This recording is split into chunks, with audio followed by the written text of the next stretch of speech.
ರಕ್ಷಿಸೋ ಎಂಬುದಾಗಿ ವಿಕ್ರಮಾದಿತ್ಯ ಅವನ ಕಣ್ಣೀರಿನ ನನ್ನ ಪಾದವನ್ನು ತೊಳೆಯುತ್ತಾ ಇದ್ದಾನೆ. ಹಾಗಂತಾದರೆ ವಿಕ್ರಮ ರಾಶಿಯ ಪ್ರವೇಶವನ್ನು ಮಾಡಿ ಎಷ್ಟು ಕಾಲ ಆಗಿದೆ ಎಂಬುದಾಗಿ ಎಣಿಕೆ ಪ್ರಕಾರದಲ್ಲಿ ನೋಡ್ತಾ ಇದ್ದೇನೆ. 7 ವರ್ಷ ಸಂಪೂರ್ಣಗೊಂಡಿದೆ. ಅದರ ಮೇಲೆ ಅವನ ರಾಶಿಯಲ್ಲಿ ಗೃಹ ಇಲ್ಲ. ತಂದೆಯ ಮಾತೆ ಅದರಿಂದಲೇ ಬಂದಿದೆ. ಹಾಗಂತಾದರೆ ವಿಕ್ರಮನಲ್ಲಿದ್ದಾನೆ ಎಂಬುದಾಗಿ ನೋಡ್ತಾ ಇದ್ದೇನೆ. ಪದ್ಮಾವತಿಯ ಶೈಲಗ್ರಹದಲ್ಲಿದ್ದಾನೆ.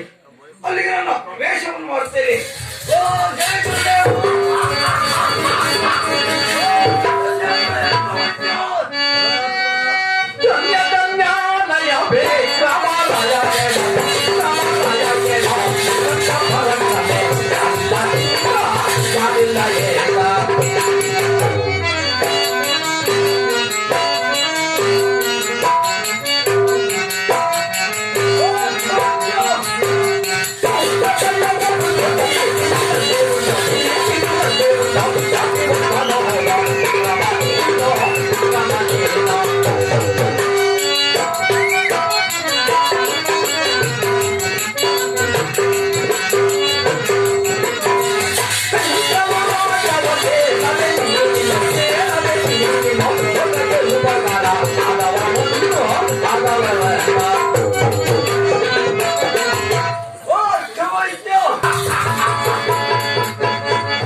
ಪರಮಾತ್ಮ ನಿನ್ನನ್ನು ಎದುರು ಹಾಕಿಕೊಂಡ ನಾನು ಅನೇಕ ವಿಚಿತ್ರವಾದ ಕಷ್ಟವನ್ನು ಅನುಭವಿಸಿ ಕರಕಾಲುಗಳನ್ನೇ ಸೇರಿಸಿಕೊಂಡು ಪುನಃ ನಿನ್ನಿಂದಲೇ ಹೊರ ಪಡೆದು ದಿವ್ಯ ದೇಶವುಳ್ಳ ಪುರುಷನಾಗಿ ನಾನು ನಿಂತುಕೊಂಡಿದ್ದೇನೆ. ಮೊದಲಾಗಿ ನೀನು ಹೇಳುವುದೇನು ಗೊತ್ತು?